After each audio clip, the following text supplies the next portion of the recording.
வணக்கம். கேட்காத கேள்விகளும் காத்திருக்கும் பதில்களும் அப்படின்ற ஒரு கேப்ஷனில் நம்ம கேள்விகளும் அதற்கான பதில்களும் விளக்கங்களையும் நம்ம இந்த சீரீஸில் கேட்டுருக்கோம்.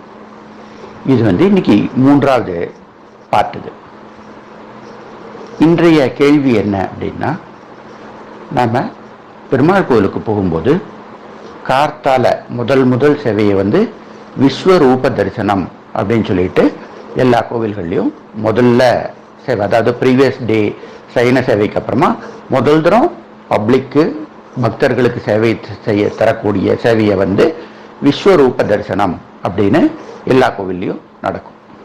இந்த விஸ்வரூப தரிசனம்ல பார்த்தீங்கன்னாக்கா அந்த கோவிலோட யானை, பசுமாடு, குதிரை இவையெல்லாம் அந்த பகவான் முன்னால நிறுத்தி திரையை விளக்கும் போது தீபாராதனை காமிச்சு வழிபடுவாங்க.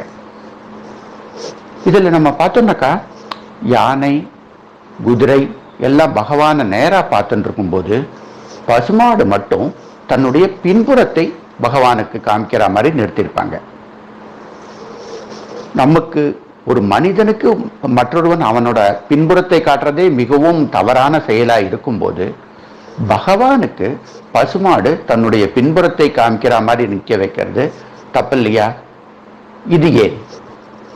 ரெண்டாவது, நம்ம அதாவது பசுமாடு வழிபாடுறது கூட பார்த்தீங்கன்னாக்கா நம்ம மக்கள் எல்லாரும் பின்புறத்தை வழிபடுவாங்க, பின்புறத்தை தான் தொட்டு கும்பிடுவாங்க. இது ஏன்? இது முதல் கேள்வி. ரெண்டாவது கேள்வி, பெருமாள் கோவிலில் நீங்கள் நம்ம போனோம்னாக்கா மூன்று திங்ஸ், அதாவது தீர்த்தம், ஷடாரி, துளசி, இந்த 3 பிரசாதங்களும் பக்தர்களுக்கு வழங்கப்படும். இதில் நம்ம பார்த்தோம்னா நிறைய தீர்த்தம் கொடுப்பாங்க, நம்ம இதுவும் ஷடாரி ஆகும், அப்புறம் துளசி நம்ம கையில் தருவாங்க. பெரும்பாலும் எல்லாரும் என்ன பண்ணுவோம்னா 1 இல்லை 2 இதழ்களை நாம் சுவீகரிச்சுட்டு வாயில் போட்டுட்டு மிச்சத்தை கால்படாத இடத்துலையோ இல்லை குப்பை தொட்டிலையோ போட்டுட்டு வந்துடுவோம். இது எல்லா இடத்துலையும் நடக்கிறது.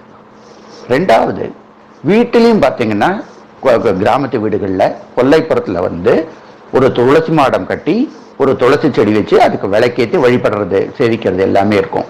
ஆனால் அதே துளசி குப்பமேட்டிலையும் கண்ட கால்படுற இடங்களையும் பார்த்தீங்கன்னா நிறைய வளர்ந்துருக்கும். ஒரு பக்கம் துளசியை ரொம்ப புனிதமாக பார்க்கும்போது இன்னொரு பக்கம் காலில் படுற அளவுக்கு ஏனுது. இந்த ரெண்டும் தான் இன்றைய கேள்வி. வாருங்கள், நம்ம காத்திருக்கும் பதில்களில் இதில் கான விளக்கங்களையும் இதை பற்றியும் நம்ம தெரிஞ்சுப்போம். இதுக்கு நம்ம எங்கே போகிறோம்னாக்கா, ராமாயணத்தில்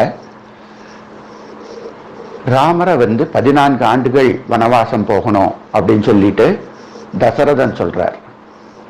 தசரதன் சொன்னார் அப்படின்ற செய்தியை கேட்ட உடனேவே ராமன் தசரதனை கூட பார்க்காம அப்படியே 14 ஆண்டுகள் காட்டுக்கு போயிடுறார்.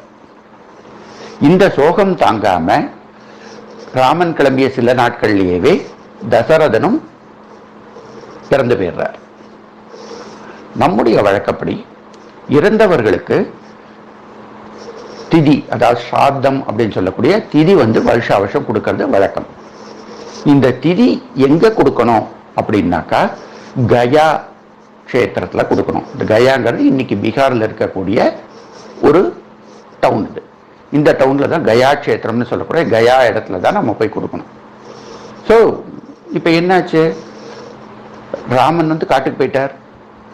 தசரதன் இறந்து 14 ஆண்டுகளுக்கு அவருக்கு யாருமே இவர் காட்டில் இலங்கையை நோக்கி போனதுனால அவருக்கு கயா சாதம் பண்ணவே முடியல. ஆகையினால 14 வருஷம் கழிச்சு பட்டாபிஷேகம்லாம் ஆன உடனே அவருடைய தசரதனுடைய திதி வந்த உடனேவே ராமர், லக்ஷ்மணர், சீதை, பரதன், சத்ருகன் எல்லாரும் ஸ்ராத்தம் பண்ணுறதுக்காக, திதி கொடுக்கறதுக்காக கயா கஷேத்திரத்துக்கு போய் பண்ணுறாங்க. பண்ணும்போது அதாவது கயா இந்த ஸ்ராத்தம்ல 3 வகையானது என்னென்னா, 1 எள்ளு, தண்ணி அண்ட் பிண்டம், சாதம். இந்த 3 தாலையும் பித்ருக்களுக்கு நாம் சாதம் பண்ணுவோம். இந்த காலகட்டங்களில் என்னென்னா, சீத்தை எல்லாத்தையும் பண்ணி ரெடி பண்ணி வச்சுட்டு இருக்கா.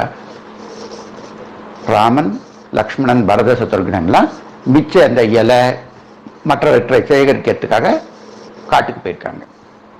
இதில் என்ன இருக்குன்னா ரொம்ப டைம் ஆயிடுது. டைம் ஆன உடனே என்ன ஆச்சு அப்படின்னாக்கா, தசரதன் தன்னுடைய பித்ரு லோகத்திலேருந்து நேராக சீத்தை கிட்ட வர்றார். சீத்தை கிட்ட வந்து, அம்மா, நான் ஏறக்குறைய 14 வருஷமா நான் காத்துட்டு இருக்கேன் இந்த பிண்டத்துக்காக, எனக்கு ரொம்ப பசிக்கிறது, ஆகையினால எனக்கு இப்பவே கொடு அப்படின்னு அவர் கேட்கிறார். அதுக்கு சீதா மாதா சொல்றா, ராமர் லக்ஷ்மணன் எல்லாம் வெளியில போயிருக்காளே, அவளும் உங்களை பார்த்தானா சந்தோஷப்படுவா, ஆகையினால கொஞ்சம் பொறுங்க, அவளும் வரட்டும் அப்படின்னு சொல்றா.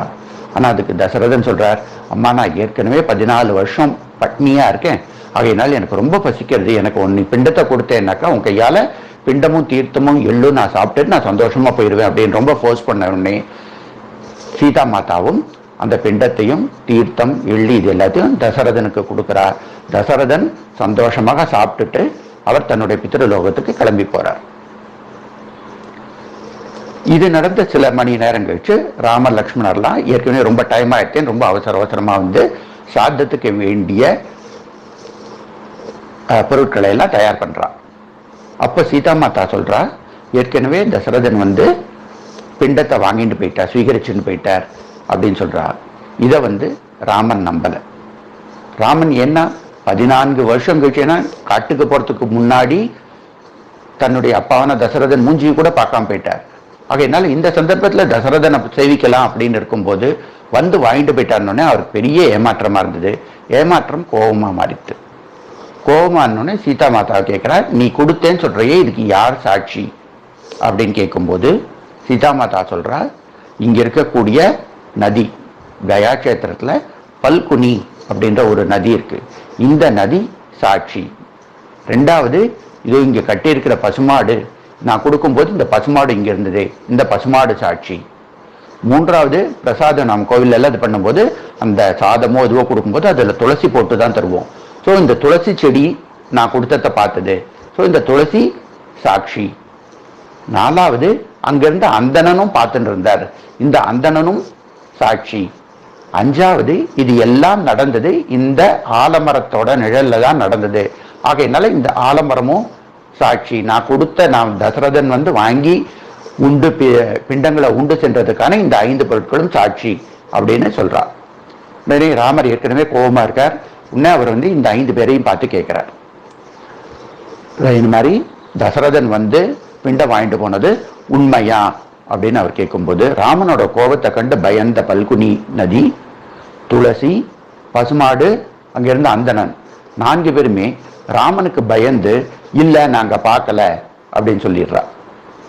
5வதா இருந்தா ஆலமரம் மட்டும் இல்ல நான் பார்த்தேன், தசரதன் வந்து பிண்டம் வாங்கிட்டு போனதுக்கு நான் சாட்சி, நான் பார்த்தேன் அப்படின்னு சொல்றா. இந்த கான்ஃபரன்டேஷன் போயிட்டு இருக்கும்போது தசரதன் மீண்டும் அங்கேருந்து வரார். ஏன்னா சீதா மாதா இக்கட்டில் இருக்கானோடனே தசரதன் மீண்டும் அங்கேருந்து வந்து ராமனை பார்த்து ஆசீர்வதிச்சுட்டு தான் ஏற்கனவே பிண்டம் வாங்கிட்டு மிகவும் சந்தோஷமாக இருக்கிறான் அப்படின்னு சொல்லி ராமன், சீதை, பரதன், சத்ருக்னன் எல்லாரையும் ஆசீர்வாதம் பண்ணிட்டு அவர் திரும்பி போறார். ஸோ இதனால் ராமனும் ஆனந்தம் அடைகிறான். இப்போ இந்த பொய் சாட்சி சொன்னவங்களுக்கு என்ன அப்படின்போது சீதா மாதா இந்த 4வரையும் சபிக்கிறார். பல்குனி ரிவரை பார்த்து, இன்னமே உன்னுடைய நீர், அதாவது தண்ணி உன்னுடைய மேல் பகுதியில ஓடாது அப்படின்னு சொல்லி சபிக்கிறார். இப்போ நீங்க வந்து கயா கஷேத்திரத்தில் இருக்கக்கூடிய பல்குனி ரிவர்ல பார்த்தீங்கன்னா தண்ணி மேலேயே இருக்காது, ஊத்து போட்டு தான் எடுத்து தருவாங்க. இது ஒண்ணு. ரெண்டாவது, அங்கிருந்த அந்தணனுக்கு உனக்கு வந்து எவ்வளவு பொருள் சேர்த்தாலும் போராது, நீ பேராசையை பிடிச்ச அலைவாய் அப்படின்னு சொல்லிடுறா. ஆகையினால பிராமணனுக்கும் சாபம் வந்தது. மூன்றாவதாக இப்ப நாம கேட்ட கேள்வியோட இது பசுமாட்டை பார்த்து நீயும் பொய் சொன்னதுனால இவ்வளவு நாள் உன்னுடைய தலையில் அமர்ந்திருந்த மகாலட்சுமி இனிமேல் உன் பின்புறம் போய் அமர்ந்து கொள்வாள். இதுவரைக்கும் மக்கள் உன்னை வந்து உன்னுடைய மூஞ்சி பார்த்து வணங்கிட்டு இருந்தவங்க இன்னமே உன் மூஞ்சி பார்த்து வணங்க மாட்டாங்க, உன்னுடைய பின்புறத்தை பார்த்து தான் வணங்குவாங்க அப்படின்னு சொல்லி பசுமாட்டுக்கும் சாபம் கொடுக்குறா. இது மட்டும் இல்லாம பசுமாடு இனிமே உன்னால முட்டவே முடியாது அப்படிங்கிற சாபத்தையும் கொடுக்குறா. நாலாவது, துளசி நீ வந்து மிகவும் புண்ணியமாக கருதப்பட்டாலும் அப்பப்போ நீ வந்து சீர்படுவாய்னா எக்ஸஸ், உதாசீனப்படுவாய் அப்படின்னு சொல்லி துளசிக்கும் சாபம் கொடுக்குறா. ஆகையினால்தான் பசுமாட்டோட தலைப்பக்கம் நம்ம யாரும் இருந்து வணங்குறது இல்லை, சீதா மாதாவோட சாபத்தால மகாலட்சுமி பசுமாட்டோட கோமாதாவோட பின்புறத்துல போய் உட்காந்துடுறா. ஆகையினால மக்களோ இல்லை கோவில்கள்லயோ இது பண்ணும்போது பசுமாட்டோட பின்புறத்தை தான் நம்ம வழிபடுறோம். ரெண்டாவது துளசியும் பார்த்தீங்கன்னா ரொம்ப புனிதமா நம்ம வாங்கினாலும் எக்ஸஸா இருக்குன்னு நம்ம குப்பை தொட்டியில போட்டுடுறோம். இது இந்த 4 சாபம். 5வது யாரு? இந்த ஆலமரம். ஆலமரம் இன்னைக்கும் பார்த்தோம்னா அக்ஷய வடம் அப்படின்னு கயால ஆலமரத்தோட அதோட வேர்ல போயிட்டு அங்க இருக்கிறவங்க இங்கிருந்து போற மக்கள் எல்லாருமே அதோட இதுல பிண்டம் தருவாங்க. இதுல பிண்டம் தரதுனால அக்ஷய வடம் எப்படி நீ ஆலமரம் எப்படி எப்பவுமே வளர்ந்துட்டே இருக்குமோ அது மாதிரி இந்த அக்ஷய வடத்தை உன்னுடைய நிழலுக்கு கீழே சிராத்தம் பண்றவங்களுக்கு எப்பவுமே குறைவில்லாது அவர்களுடைய மூதாதையர்கள் யார் யாருக்கெல்லாம் அவங்க பிண்டம் தராங்களோ அவங்க மோட்சமடைவார்கள். அதே மாதிரி பண்றவங்களுக்கு செல்வ செழிப்பும் சந்தோஷமும் கிடைக்கும் அப்படின்னு சொல்லிட்டு அந்த ஆலமரத்தை சீதா மாதா வாழ்த்துறார். ஸோ இந்த இதுல நம்ம 2 கேள்விகளுக்கான பதிலை தெரிஞ்சுட்டோம். வாருங்கள் மீண்டும் அடுத்த பகுதியில் சந்திப்போம். நன்றி.